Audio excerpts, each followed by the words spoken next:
फिर परमात्मा ने, कबीर परमेश्वर ने उस सिकंदर लोधी के सामने एक और अनहोनी की। सिकंदर लोधी ने स्वामी रामानंद जी, महर्षि रामानंद जी की गर्दन काट दी थी और परमात्मा ने उसके सामने जीवित करके खड़ा कर दिया था, जीवित कर दिए थे। सिकंदर लोधी के साथ बनारस में, यानी दिल्ली से गए थे वो, उसके साथ उनका एक धार्मिक पीर शेख तकी भी साथ था।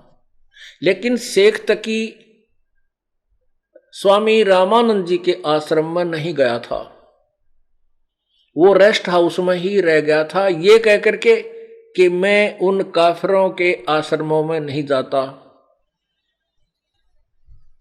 सिकंदर आप जाइए। अब सिकंदर का तो फांसी गल रही थी, सिकंदर लोधी को तो बहुत भयंकर रोग था और मरता क्या नहीं करता। वो चला गया, ठीक है पीर जी आप विश्राम करो, मैं परमात्मा कबीर जी से आशीर्वाद प्राप्त करने जा रहा हूं। अब सिकंदर लोधी स्वस्थ हो गए, उसके सामने रामानंद जी को जीवित कर दिया कबीर भगवान ने। रामानंद जी के जब उन्होंने कत्ल किया, उनका गर्दन काटी सिकंदर लोधी ने रामानंद जी की, तो उनके शरीर से दो धारा निकली थी, एक खून की एक दूध की। तब उन्होंने कबीर साहब से प्रार्थना की थी रामानंद जी ने कि हे, जब वो जीवित हो गए थे, कि हे प्रभु मेरे शरीर से ये दूध और लहू, ये रक्त कैसे निकला? तो दूध ही निकलना था, चाहिए था, या रक्त, दूध भी नहीं हो सकता, रक्त ही निकलना चाहिए था, ये दूध किस लिए निकला? तब परमात्मा ने कहा था कि एक अच्छे सुयोग्य शिष्य की भूमिका, एक दास की भूमिका भी परमात्मा स्वयं ही करके दिखाने हमें आए थे कि ऐसे अपने गुरु के सामने ऐसी भाषा का प्रयोग करना चाहिए।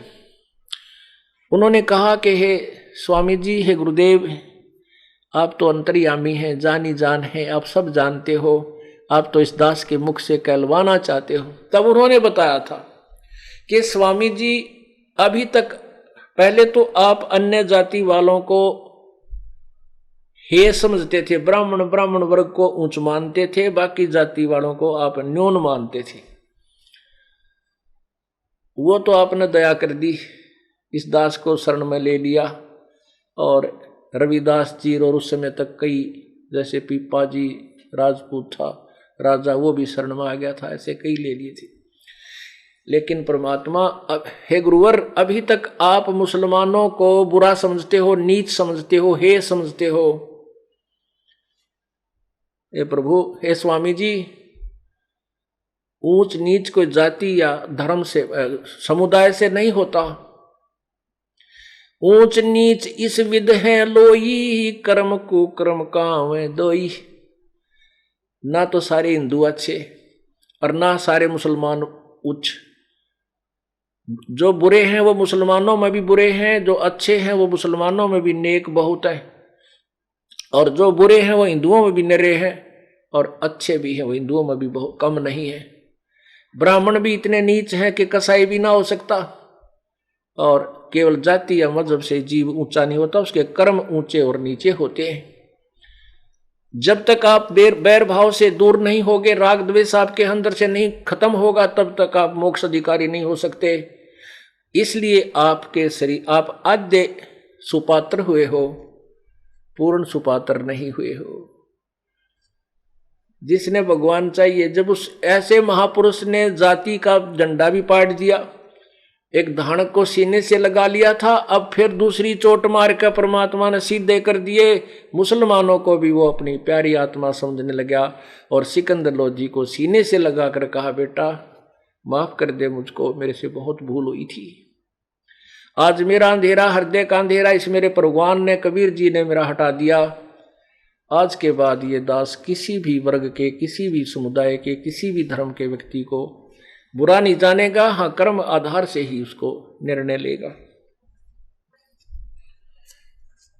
अब सिकंदर लोधी ने सोचा, भाई ये तो भगवान ने पड़ा है, क्योंकि दो चमत्कार एक के चोट में दो चमत्कार दिखा दिए वहीं खड़े खड़े, और फिर भी को उसको भगवान को भगवान नहीं समझा तो फिर अंधा है, वो तो पामर प्राणी है, कृतघ्नी है।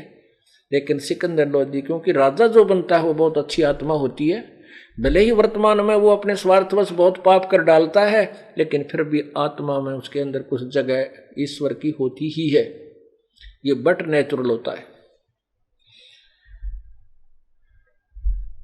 सिकंदर लोधी ने सोचा सबसे ज्यादा झगड़ा हमारा हिंदू और मुसलमान का हो रहा है, और इस परमात्मा को मैं दिल्ली ले चलूं, वहां जाकर ये प्रवचन सुनाएंगे इतने प्यारे प्यारे, जैसे आज गदगद कर दिए इन्होंने। 1-1.5 घंटा भगवान ने इसी सब्जेक्ट पर प्रवचन किया कि हम एक जाति के हैं, हम एक भगवान, जीव हमारी जाति है, मानव धर्म हमारा, हिंदू मुस्लिम सिख ईसाई धर्म नहीं कोई नारा। तुम एक पिता के संतान हो, इस काल ने तुम्हें अलग अलग मजहबों में बांट कर आपस में दुश्मन बना दिया ताकि ये मुझे ना पहचान सके। इस तरह मालिक ने बहुत गहराई की बातें की।